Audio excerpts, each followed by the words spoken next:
देखिए डॉक्टर साहब, ये जो तवातुर के साथ एक्ट्स हो रहे हैं, ये कहानी है बिगड़े हुए घर की। और ये बिगड़े हुए माशरे की कहानी है। यहाँ पे कवानीन का को साइड करना, एक सिविलाइज सोसाइटी के अंदर कानून की बालादस्ती को मद्देनजर रखना, ये बात अब ऊपर चली गई है। आप देखिए कि गैर जिम्मेदार सहाफत का अमल हुआ, तो उसके रिटेलिएशन में आप गैर जिम्मेदार कैसे हो सकते हैं? यानी कि इकरारुल हसन, जो मेरे साथ बहुत अरसे काम किया लड़के ने, अगर वो उनका गैर जिम्मेदार एक्ट था इन माय ओपिनियन। एडिटोरियल, ये अगर आप उसको देखेंगे, एक इंटेलिजेंस एजेंसी के दफ्तर में कैमरे अगर आप अंदर लेके चले गए, लेकिन रिटेलिएशन में क्या किया कि उनको नेकेड किया गया, टॉर्चर किया गया। आज भी वो स्टाफ के जो मेंबरान हैं वो दर्द में हैं, वो कर्ब के अंदर हैं। तो ये इसका मतलब है कि आपका जो एक्ट था, आपने तशद्दुद का सहारा लिया। इसी तरह एक प्रोग्राम के अंदर गैर जिम्मेदार गुफ्तगू होती है, इन माय ओपिनियन। अगर गैर जिम्मेदार होती है तो क्या फिर आप उसके एंकर के खिलाफ, गरीदा के खिलाफ एक घटिया ट्रेंड चलाएंगे सोशल मीडिया पे? क्या वो जस्टिफाई करता है? मोहसिन बेग साहब ने अगर गैर जिम्मेदार सहाफत का अगर मुजाहरा किया है, तो क्या फिर सुबह ही सुबह आप उनके घर पे रेड करेंगे? आपको पता है कि Mohsin Baig is a known entity. पूरे मुशर्रफ साहब के दौर के अंदर ही was a player, he was active, proactive in Islamabad, he known entity in the corridors of power. Khan साहब के ज़माने में भी जब वो आए हैं, उनकी हुकूमत आई है, इसी तरह जरदारी साहब के दौर में भी हमने खुद अपनी आंखों से देखा है कि उनका दफ्तर, वो खुद बहुत एक्टिव होते हैं। तो नॉन एंटिटी, उनको समन किया जा सकता था, उनको बुलाया जा सकता था, उनको डिटेन किया जा सकता था। इस सारे एक्ट की क्या जरूरत थी? मेरा कहने का मकसद है, असद तुर्क की बहुत सारी चीज़ों से एडिटोरियली में, और आप एग्री नहीं करते होंगे, यूट्यूबर्स बहुत सारे हैं, लेकिन उनके घर पे छापा किसने मारा? क्या उसकी इन्वेस्टिगेशन आई? या अगर कहता हूँ जर्नलिस्ट नहीं होंगे, माजी के जर्नलिस्ट होंगे, अफसार आलम, क्या ये किसने उन पे हमला किया, क्यों कैसे गोली लगी उन्हें? तो ये जो तशद्दुद का रास्ता है, गैर जिम्मेदार साहब, ये बड़े पर्टिनेंट सवाल है। दोनों मैं फरूख हबीब साहब से इसका जवाब लेना चाहता हूं, लेकिन ब्रेक मुझे लेने दीजिए। बड़े सवाल आते हैं और फरूख हबीब साहब से हम इसका जवाब लेते हैं, लेकिन मेरे साथ रहिए, सारे गेस्ट मेरे साथ हैं। मुझे ब्रेक लेने दें, ब्रेक के फौरन बाद आते हैं और फरूख हबीब साहब के पास आते हैं आफ्टर द ब्रेक। नाज़रीन, वेलकम बैक। मुझे जाना है फरूख हबीब साहब के पास, जो minister of state for information. लेकिन फरूख साहब, अवैस तौहीद साहब रिक्वेस्ट कर रहे हैं कि मैं सिर्फ अपनी बात कंप्लीट कर लूँ, फिर आप जवाब दीजिएगा। जी अवैस तौहीद साहब, आप अपनी बात मुकम्मल कर लें, उसके बाद मैं फरूख हबीब साहब। डॉक्टर साहब, मैं सिर्फ जो आर्गुमेंट रेस कर रहा था इस पॉइंट पे कि ये एक गैर जिम्मेदार सहाफत का अगर कोई एक्ट हुआ है या कोई गैर जिम्मेदारी कहीं पे हुई है, तो उसके रिटेलिएशन के अंदर या उसके रिवेंज में क्या आप गैर जिम्मेदाराना एक्ट ही से जवाब देंगे, क्या रिवेंज से जवाब देंगे, या तशद्दुद का रास्ता अख्तियार करेंगे, या कोर्ट ऑफ लॉ के अंदर जाएंगे?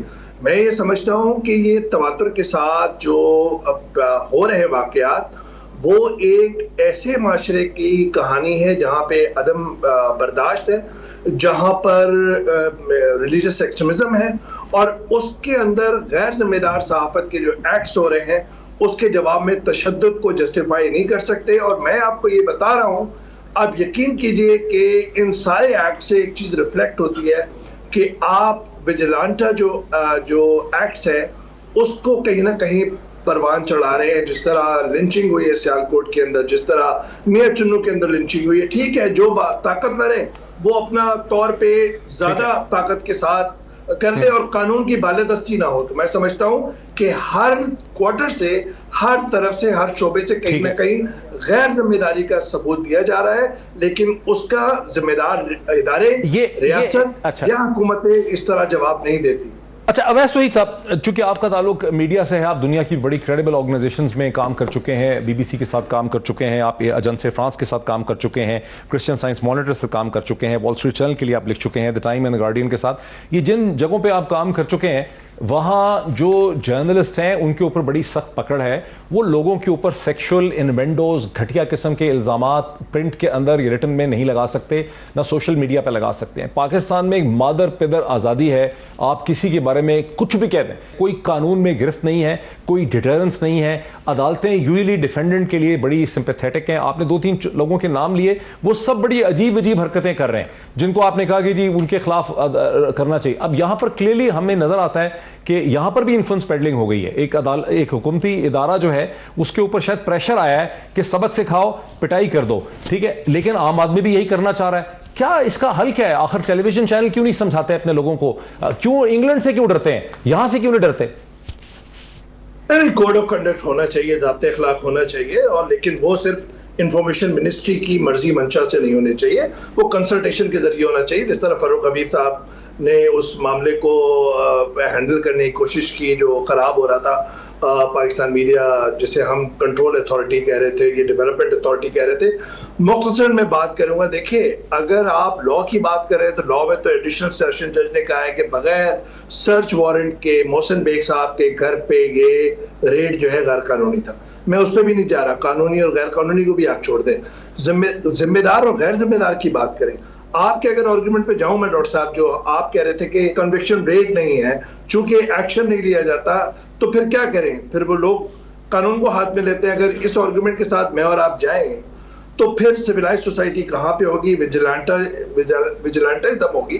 फिर तो मियां चुन्नू जैसा है नहीं ना सिविलाइज सोसाइटी। ओवैस तौहीद, आप किस गलत फहमी में मुब्तला है? आपको पाकिस्तान में इस्लामाबाद से बाहर कोई सिविलाइज सोसाइटी नजर आ रही है?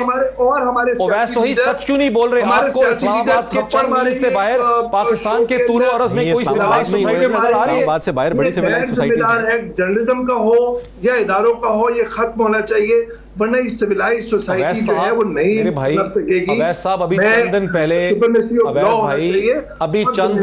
300 लोगों ने एक आदमी को जिसका ज़हनी तवाज़ुन ठीक नहीं था, अवैस भाई अभी चंद दिन पहले 300 पाकिस्तानियों ने एक आदमी को जिस ज़हनी तवाज़ुन ठीक नहीं था उसको एक पुलिस स्टेशन से बाहर निकाल के मार के उसको ख़त्म कर दिया। उससे पहले जो श्रीलंकन शहरी था उसके साथ क्या किया?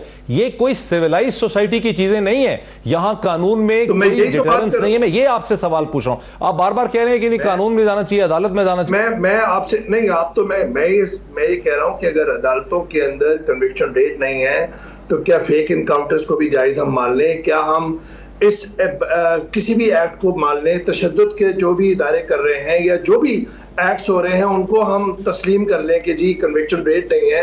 पुलिस वाले भी यही कहते हैं कि जी 5 to 7% कन्विक्शन रेट है। जुडिशल रिफॉर्म्स करें, अपना काम करें। डैम बनाने क्यों जाते हैं? और मैं और आप अपने शोज के अंदर उनकी तशहीर करते हैं, साकिब निसार साहब की डैम बनाने की। इनका काम है अदालतों का, इनका काम नहीं है। इनका ये काम है सियासी क़यादत का और हुकूमतों का।